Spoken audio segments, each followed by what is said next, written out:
Selamat pagi. Pagi, luar biasa. Nah, tadi sesudah kakak Nisa menyampaikan materinya, sekarang kakak hendak menyampaikan materi lingkaran dari bullying. Sebelumnya tadi siapa ngaruh kakak? Kakak Hade. Nah, jadi di dalam lingkaran bullying itu ada lima aktor. Yang pertama itu ada ngarannya reinforcer, atau lanjut dulu kakak baca. Yang pertama ada reinforcer, yang kedua ada defender, yang ketiga itu ada asisten bully, yang keempat ada perundung, yang kelima ada outsider. Sekarang kakak jelaskan satu-satu lah. Yang pertama ada reinforcer. Reinforcer itu orang yang menyaksikan terjadinya suatu bullying itu, tapi orang tersebut itu malah menertawakan korban atau malah ikut menghina korban. Yang paling penting itu malah menjadi provokasi bagi buat korban. Misalnya kayak ini, ada kawanan berpian lah perkelahi berdua. Nah, yang reinforcer itu melihat nih terjadinya perkelahian tersebut, tapi berpian ini malah memanasi yang bakal ini kayak lagi jam dalam pikir. Nah, itu yang dimaksud lawan reinforcer tersebut. Yang kedua ada defender. Defender tuh yang membela kawan pian tadi, misalnya dia bakalahi. Kalau yang tadi kan yang provokator yang menonton tadi itu ngarannya kan reinforcer. Nah, kalau di defender ini yang menolongi korban yang dikalahi atau yang dibully tadi lah. Misalnya ini kayak menolongi, kayak jangan lagi kayak itu lah dibully, marah nih. Tapi malah akhir-akhirnya ini yang jadi sasaran. Nah, itu defender karena orang yang membela korban. Kemudian ada yang disebut dengan asisten bully. Asisten bully ini ya asisten yang tukang bully. Jadi apa yang jar bully umpat aja, apa yang jar tukang bully umpat aja. Misalnya jar bosnya aja pukuli aja juga. Nah, itu yang dimaksud dengan asisten bully. Ibarat kata asisten bos yang atasannya. Kemudian yang keempat ada perundung. Perundung nih ya yang tukang bully lah, yang ibaratnya yang paling aktif pimpinan dari orang-orang yang suka membuli. Ibarat kata tuh ada suatu geng, nah itu atasannya. Jadi itu yang paling aktif dalam untuk membuli atau yang mengeluarkan apa yang jadinya untuk anak buahnya nih untuk membuli. Kemudian yang terakhir ada outsider. Outsider ini orang yang melihat terjadinya bullying, tapi itu bodo amat, itu nah ada yang terlibat. Misalnya Buhan melihat kawan Buhan berdua bakalahi. Ya ini tahu nih pada itu tuh bakalahi, pada itu tuh termasuk dalam suatu bullying, pada itu tuh termasuk salah. Tapi Buhan tuh ada yang mampihi, mungkin ada yang terlibat atau ada yang bercampur. Intinya Buhan tuh bodo amat, ada yang ngurusi. Nah, itu yang dimaksud dengan outsider. Jadi tadi ada 5, kakak ulang lagi. Yang pertama ada reinforcer, yang kedua ada defender, yang ketiga ada asisten bully, yang keempat ada perundung, yang kelima ada outsider. Jadi ada berapa tadi? 5.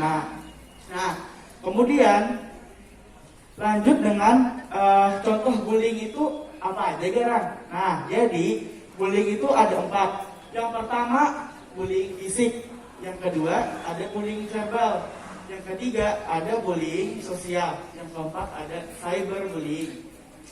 Yang pertama pakai jelaskan dulu yang tadi bullying fisik. Bullying fisik itu contohnya kayak melukai, memukul, bakalahi atau menindas berlebihan. Nah, itu contoh dari bullying secara fisik. Kemudian bullying secara verbal. Bullying secara verbal tuh misalnya si pelaku menghina si korban, si pelaku memanggil gelar yang tidak baik untuk si korban, atau misalnya kita menghina kawan, baiknya harus orang dikira malah ayam ya. Nah, itulah termasuk bullying verbal. Yang ketiga ada yang namanya bullying sosial. Nah, bullying sosial ini terkadang yang tukang bully itu lebih ada hendak diketahui lawan si korban. Misalnya memandirakan di belakang, ada si A, B, dan C. Si C ini misalnya orangnya melakukan suatu kesalahan, lalu si A ini berkisah si B, si C ya kayak itu. Nah, ibaratnya menggosip apa yang misalnya yang digosipakan belum tentu benar atau membuli yang kayak C tadi. Nah, jadi si korban yang membuli tadi kada tahu, dan si korban yang dibuli tadi kada tahu, dan yang membuli yang si pelaku tadi lebih tidak ingin diketahui si korban. Yang ketiga ada cyberbullying, atau ini yang paling keras di antara bullying. Mungkin cyberbullying itu adalah suatu bully yang dilakukan dalam dunia maya atau dalam media sosial. Contohnya seperti apa? Misalnya ada kawan baik-baiknya kada ada niat apa-apa, post foto di Instagram, di komen kayak ini ya, caper, nah itulah misalnya, dan itu menyakitkan hati kawan pian. Itu termasuk dalam cyberbullying. Nah, jadi tadi ada 4 lah contoh-contoh dari bullying. Yang pertama ada bullying secara fisik, yang kedua ada bullying secara verbal, yang ketiga ada bullying secara sosial, yang keempat ada cyberbullying. Nah, jadi tadi mengantuk lah di belakang, ada berapa tadi contoh bullying? 4 lah. Kemudian kita lanjut lagi, apa aja sih dampak dari bullying tersebut?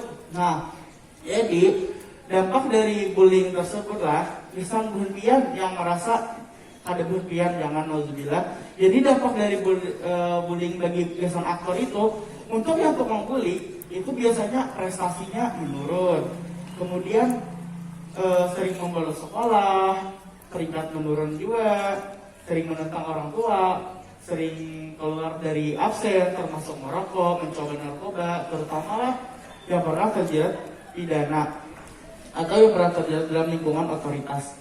Nah, kemudian untuk yang dibully korban bullying atau victim tadi, nah untuk korban yang bullying itu biasanya sering menyendiri, ada anak kawan, atau mungkin tak kurang untuk ikut pergaulan karena sering dibully.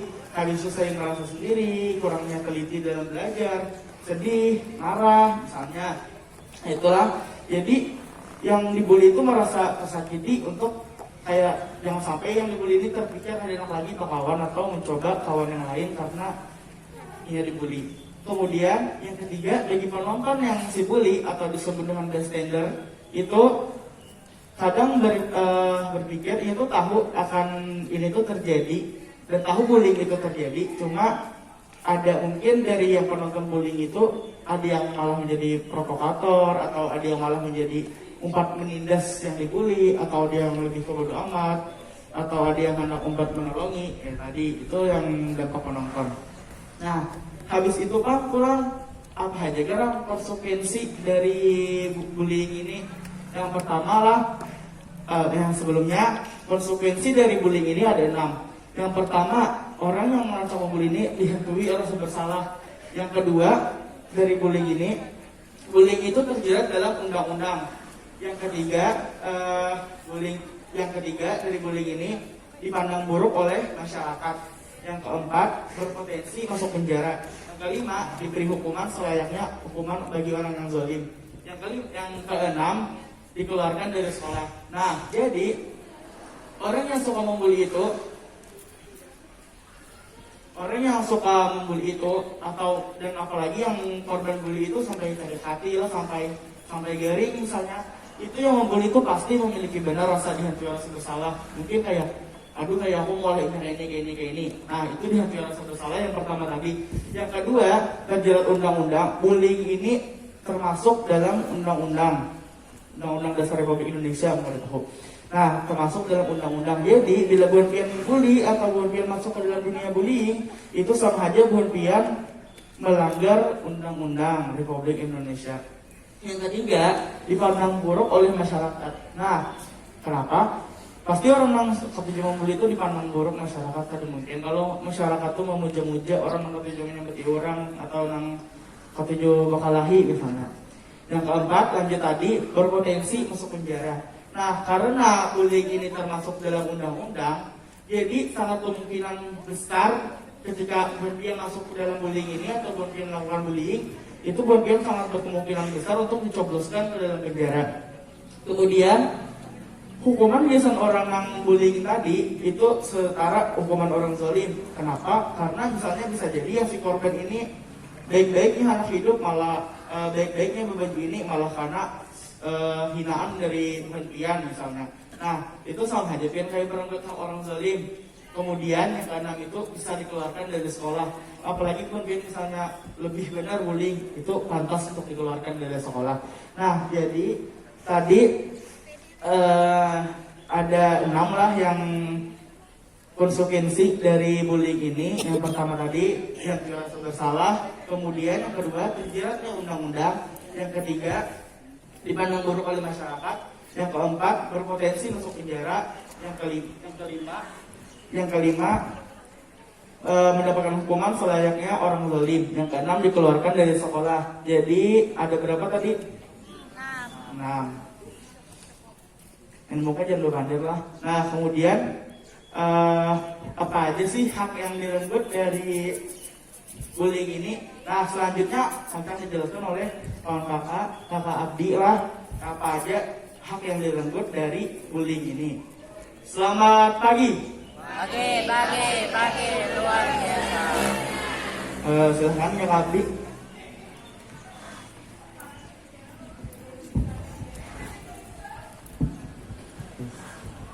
Assalamualaikum warahmatullahi wabarakatuh.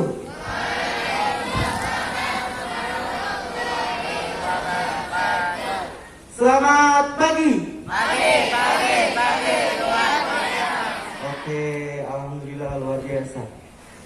Oke, sebelum kakak menyampaikan materi, apabila kakak sebut gimana kabarnya, kalian jawab